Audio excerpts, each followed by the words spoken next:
વડોદરાના શ્રવણ સેવા ફાઉન્ડેશનનો project ખુશહાલીથી SSG હોસ્પિટલમાં સારવાર લઈ રહેલા બાળકોના જીવનમાં કલાના રંગો પુરાયા હતા.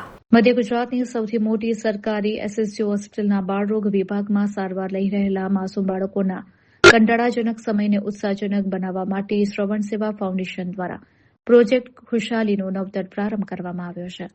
એસએસજી હોસ્પિટલના સુપ્રિન્ટેન્ડન્ટ ડોક્ટર રંજન અય્યરના સકારાત્મક અભિગમ સાથે શરૂ કરાયેલા આ પ્રોજેક્ટનો મુખ્ય ઉદ્દેશ બાળકોને હોસ્પિટલના વાતાવરણમાં મોબાઈલ સ્ક્રીન અને કંટાળાથી દૂર રાખી તેમની ક્રિએટિવિટી ખીલવવાનો છે. સંસ્થાના ફાઉન્ડર નીરવ ઠક્કરે જણાવ્યું કે રમતગમતની ઉંમરે હોસ્પિટલના પલંગ પર રહેવું બાળકો માટે મુશ્કેલ હોય છે, જેથી આ પ્રયાસ હાથ ધરાયો છે. પ્રોજેક્ટ હેડ વાચા પંડ્યા અને તેમની ટીમ બાળકો માટે ચિત્રો, કલર અને બોર્ડ લઈને વિભાગમાં પહોંચે છે.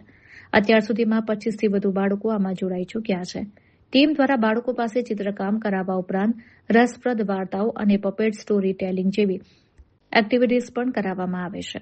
બાળકો આ નવતર પ્રયોગમાં અદમ્ય ઉત્સાહથી ભાગ લઈ રહ્યા છે. સ્વયંસેવકોની ગેરહાજરીમાં પણ વાલીઓ બાળકોને રોકી શકે તે માટે વધારાની કલરિંગ કિટ્સ પણ આપવામાં આવી છે.